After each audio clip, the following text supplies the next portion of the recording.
전 세계가 그야말로 경악했습니다. 세계 최강의 기술 대국이라 자부하던 우리, 미국과 철옹성 같던 독일, 그리고 첨단 기술의 상징이었던 일본마저 처참하게 무릎을 꿇었던 남미 아르헨티나의 저주받은 땅, 그곳에서 상상조차 할 수 없었던, 아니, 인류의 과학 상식으로는 도저히 설명할 수 없는 기적이 일어났기 때문입니다.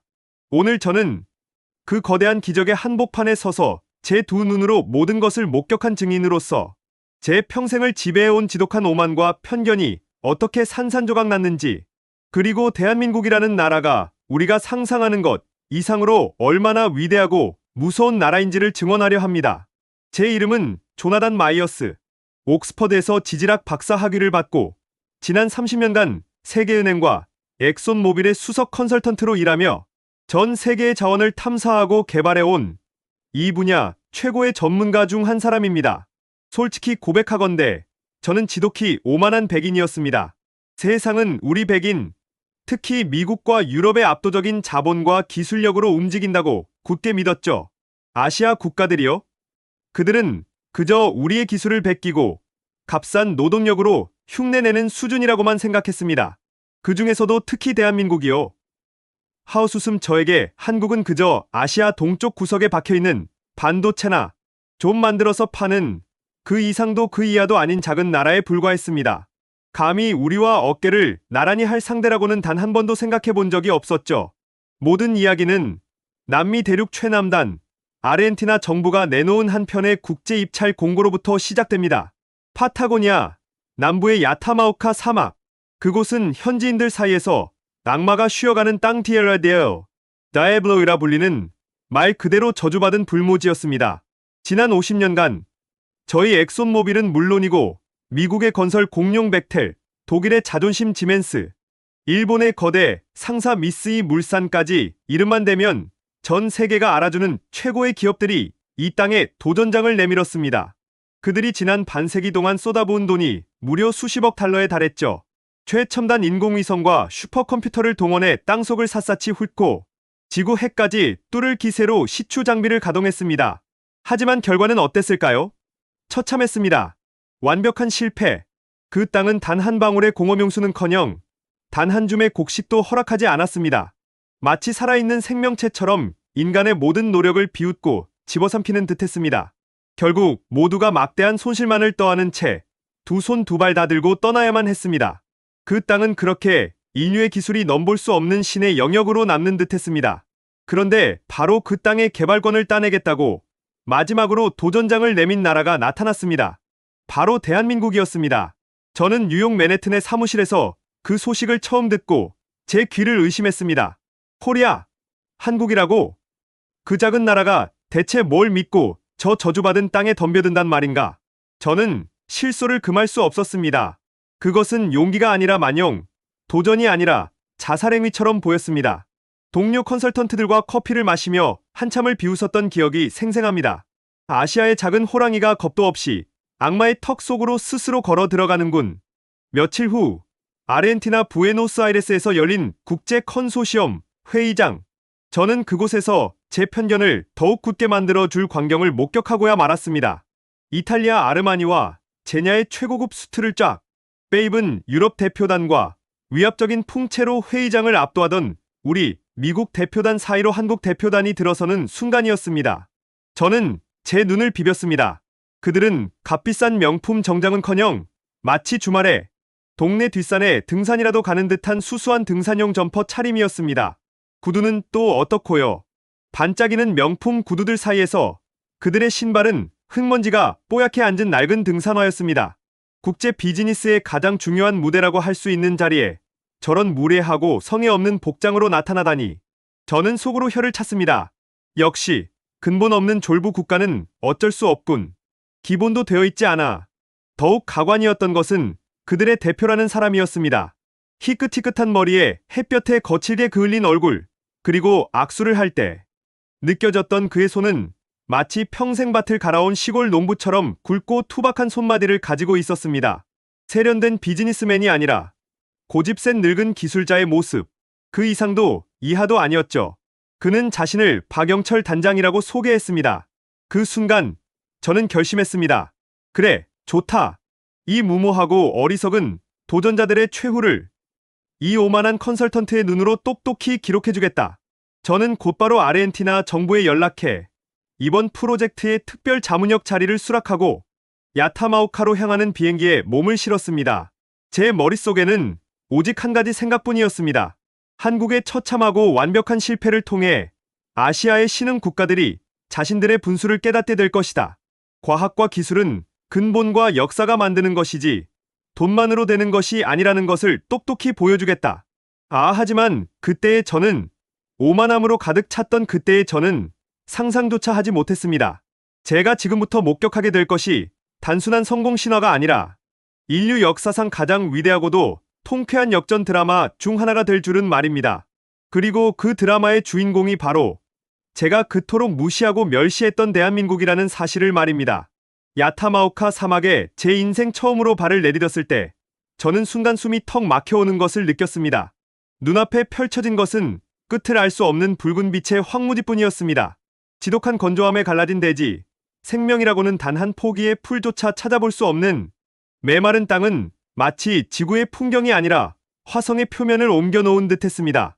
이런 곳에서 무언가를 길러내겠다는 발상 자체가 제 지식으로는 신에 대한 오만한 도전처럼 느껴졌습니다.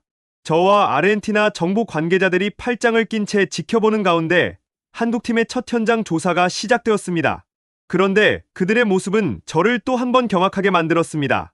과거 우리 미국팀이나 독일팀이 수백만 달러짜리 최첨단 지질 탐사 장비와 인공위성 데이터를 동원했던 것과는 달리 그들은 정말로 삽과 곡괭이를 들고 땅을 파기 시작하는 것이 아니겠습니까? 저는 제 눈을 의심했습니다. 지금이 21세기가 맞는지, 저들이 세계적인 프로젝트를 수행하러 온 전문가 집단이 맞는지 혼란스러웠습니다. 심지어 그 백발의 팀장이라는 박영철 단장은 무릎을 꿇고 앉아 흙을 한 줌 집어들더니 손으로 비벼보고 심지어 코에 가져가 냄새까지 맡아보는 것이었습니다. 그 모습은 첨단 과학의 시대에 벌어지는 이해할 수 없는 원시적인 의식처럼 보였습니다.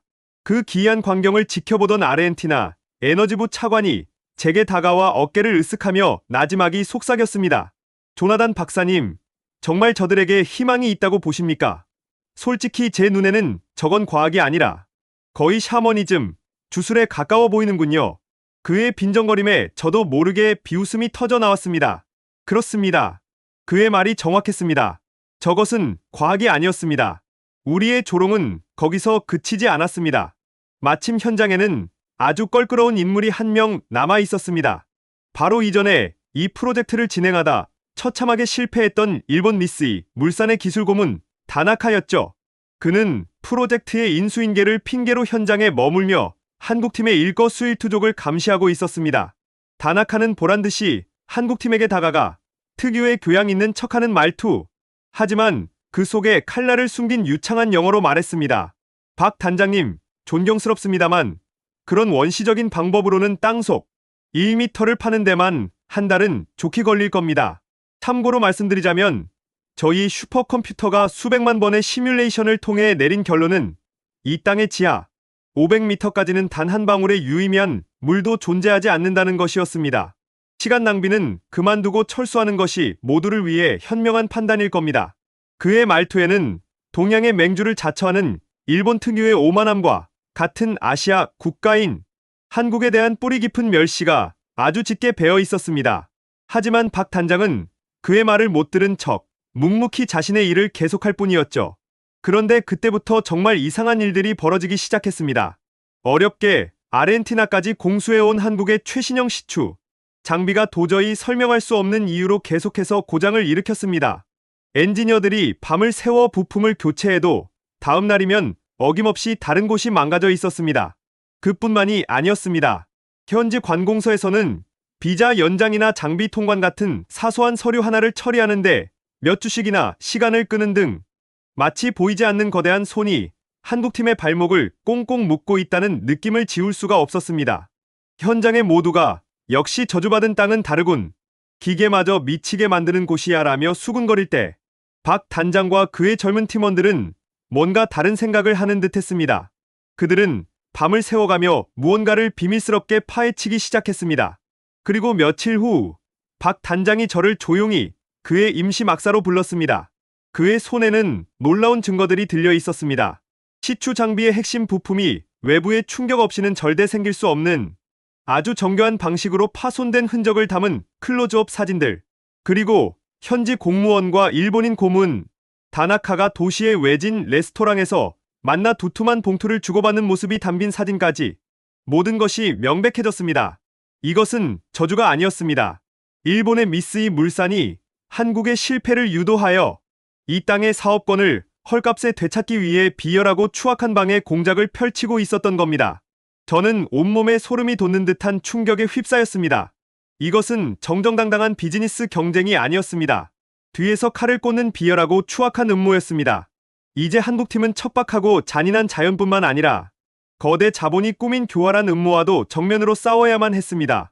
사면 초가, 앞에는 절벽, 뒤에서는 늑대가 쫓아오는 최악의 상황.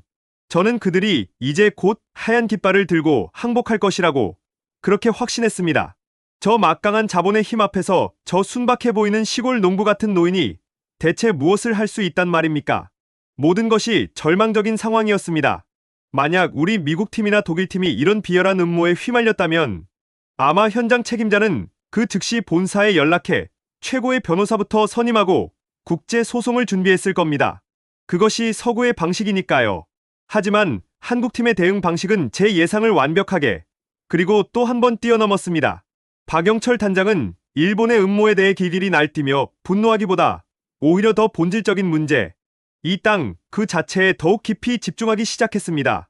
외부의 방해, 공작 따위는 대업을 이루는 데 있어 사소한 격가지일 뿐이라는 듯 그의 모습은 마치 거대한 태산처럼 조금의 흔들림도 없이 굳건했습니다. 그는 시끄럽게 돌아가던 시추 장비를 잠시 멈추게 했습니다. 그리고는 팀원들을 이끌고 사막 가장자리에 사는 원주민 테우엘체족의 작은 마을로 향했습니다. 지난 수십 년간 저를 포함한 수많은 서구의 전문가들이 데이터에 나오지 않는다는 이유로 거들떠보지도 않았던 먼지 쌓인 곳이었죠. 박 단장은 유창하지 않은 스페인어로 스마트폰 번역기까지 써가며 마을 노인들의 이야기에 귀를 기울였습니다. 그는 복잡한 지질학 데이터를 들이미는 대신 그들의 주름진 손을 잡고 그들의 산과 문화를 존중하며 진심으로 다가갔습니다. 저는 그저 어처구니가 없다는 듯이 그 모습을 지켜볼 뿐이었습니다. 이제는 하다 주술이 안 통하니 전설이라도 들어보겠다는 건가? 며칠 밤낮으로 이어진 대화 끝에 마침내 가장 나이가 많은 늙은 추장이 무겁게 입을 열었습니다. 우리 조상들은 저 악마의 땅을 그렇게 부르지 않았소. 원래 이름은 어머니의 자궁이었지. 땅 위는 비록 메마르고 죽어있지만 그 땅속 가장 깊은 곳에는 위대한 뱀이 강처럼 흘러대지를 품고 생명을 잉태한다고 믿었소. 위대한 뱀. 그것은 이 부족에게 수백 년간 신화처럼 전해져 내려오는 거대한 지하 수맥에 대한 전설이었습니다. 추장은 거칠고 마른 손가락으로 그동안 아무도 거들떠보지 않았던 사막 외곽의 마른 협곡, 그 중에서도 가장 깊숙한 한 지점을 가리켰습니다.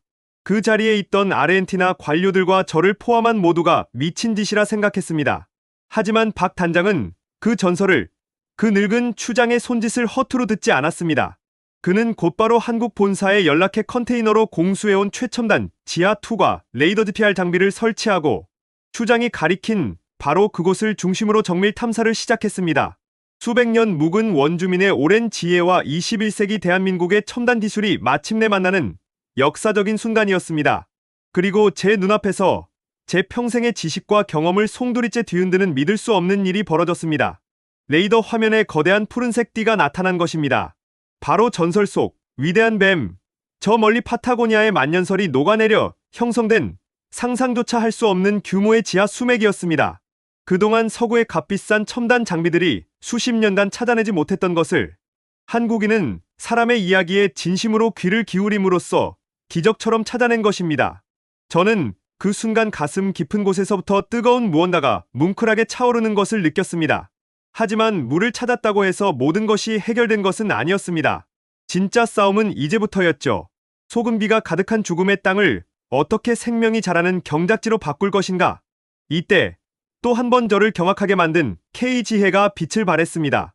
박 단장은 한국의 전통 난방 시스템인 구들장의 원리를 응용했습니다.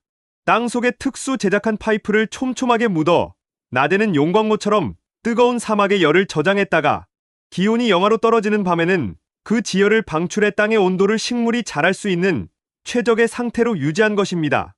또한 그는 독한 화학 비료 대신 톱밥과 깻묵, 그리고 현지에서 나는 식물들을 섞어 만든 한국식 발효 퇴비로 땅의 힘을 되살리기 시작했습니다. 메마른 땅에 생명의 숨결을 불어넣는 작업이었습니다. 그리고 석 달 후, 일본의 다나카를 비롯한 모든 이들이 조롱과 의심의 눈초리로 지켜보는 가운데 마침내 기적이 일어났습니다.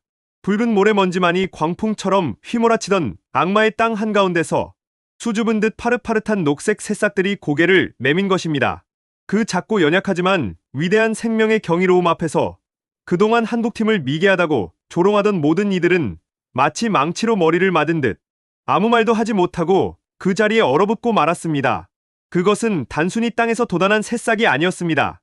불가능에 대한 인간의 위대한 승리 선언이었으며 대한민국이라는 나라가 그 안에 품고 있는 상상할 수 없는 저력의 증거였습니다. 야타마오카 사막의 기적처럼 펼쳐진 거대한 녹색 융단은 사실 거대한 서막의 시작에 불과했습니다. 한국팀은 이곳에 한국의 최첨단 스마트팜 기술을 접목하여 옥수수와 콩을 대규모로 재배하기 시작했고, 그 생산량은 비옥하기로 소문난 아르헨티나 팜파스 지역의 평균 수확량보다 무려 3배를 훌쩍 뛰어넘었습니다. 죽음의 땅이 생명의 땅으로 변한 것입니다. 이 믿기지 않는 소식만으로도 전 세계 농업계와 자원업계는 충분히 놀라워했습니다. 하지만 그때까지 아무도 몰랐습니다. 대한민국이 열어젖힌 것이 단순한 거대한 농경지가 아니라 21세기 미래 산업의 판도를 송두리째 뒤흔들 상상조차 할 수 없는 거대한 판도라의 상자였다는 것을 말입니다. 안정적인 농업 용수 공급을 위해 한국팀은 발견된 수맥의 더 깊은 안반층까지 시추 작업을 계속해 나갔습니다. 바로 그때였습니다. 지하 1200m 지점의 단단한 안반을 뚫는 순간 갑자기 땅속에서부터 하늘을 찢을 듯한 굉음과 함께 엄청난 압력이 터져 나왔습니다. 거대한 시추 장비가 마치 장난감처럼 하늘로 솟구쳐 올랐고 현장은 순식간에 아수라장이 되었습니다. 모두가 혼비백산하여 엎드린 사이 현장에 있던 휴대용 가스 분석기가 미친 듯이 경보음을 울리기 시작했습니다. 셰일가스, 말도 안 돼 엄청난 양의 셰일가스입니다. 한 젊은 연구원의 흥분 어린 외침에 현장은 공포에서 순식간에 환희의 도가니로 바뀌었습니다. 긴급 분석 결과는 더욱 충격적이었습니다. 그곳에는 미국 전체 매장량과 맞먹는 그야말로 상상을 초월하는 규모의 셰일가스가 잠들어 있었던 것입니다. 하지만 이것은 곧이어 터져나올 진짜 대박의 서막에 불과했습니다. 이 발견에 고무된 한국지질자원연구원은 야타마오카 토양 전체에 대한 정밀 성분 분석에 착수했습니다. 그리고 며칠 뒤 연구원 한 명이 하얗게 질린 얼굴로 손을 부들부들 떨며 박 단장에게 분석 보고서를 들고 달려왔습니다. 단장님 믿을 수가 없습니다. 이건 기적입니다. 리튬입니다. 순도 99.8%의 최고급 리튬 광맥이 이 저주받은 땅 전체에 거대한 호수처럼 깔려 있습니다. 리튬, 전기차 배터리의 핵심 원료이자 하얀 석유라 불리는 바로 그 전략 자원. 추정 매장량은 전 세계 모든 리튬 광산을 합친 것보다도 많았고 그 가치는 보수적으로 추산해도 무려 50조 원에 달했습니다. 여기서 끝이 아니었습니다. 며칠 간격으로 반도체와 첨단 무기 생산에 필수적인 히토류, 원자력 발전의 원료인 우라늄까지 연이어 발견되었습니다. 그제야 모든 미스터리가 풀렸습니다. 악마의 땅, 야타마오카는 저주받은 불모지가 아니었습니다. 대한민국을 위해 수억 년의 시간 동안 묵묵히 기다려온 총가치 100조 원에 달하는 거대한 보물창고였던 것입니다. 이 소식이 전 세계로 타전되자 일본 도쿄에 있는 미쓰이 물산의 본사는 그야말로 초상집 분위기가 되었습니다. 자신들이 온갖 비열한 방법으로 쫓아내려 했던 한국팀이 자기들이 쓸모없다고 버리고 떠난 쓰레기 더미에서 인류 역사상 최대의 노다지를 발견한 것입니다. 다급해진 미쓰이의 회장은 직접 전용기를 타고 아르헨티나로 날아와 한국 정부에 100억 달러, 우리 돈 12조 원 규모의 공동 개발을 애걸하다시피 제안했습니다. 그러나 그 제안에 대한 대한민국 외교부 장관의 공식 답변은 얼음장처럼 단호하고 냉철했습니다. 우리는 당신들이 오만하게 버리고 떠난 땅에서 희망을 보았고 당신들이 미개하다고 멸시했던 사람들에게서 지혜를 얻었습니다. 이 위대한 유산은 당신들의 더러운 돈으로 거래할 수 있는 것이 아닙니다. 일본의 추악한 음모는 완벽한 실패로 돌아갔고 그들은 국제적인 망신과 함께 천문학적인 기회를 눈앞에서 놓치는 처참한 대가를 치러야만 했습니다. 한국을 음해하고 짓밟으려던 그들의 칼날이 오히려 방향을 틀어 자신의 심장을 가장 고통스럽게 꿰뚫어버린 셈입니다. 저는 그 통쾌하고도 장엄한 순간을 지켜보며 온몸에 전율이 흐르는 것을 느꼈습니다. 이것이 바로 정의의 승리였습니다.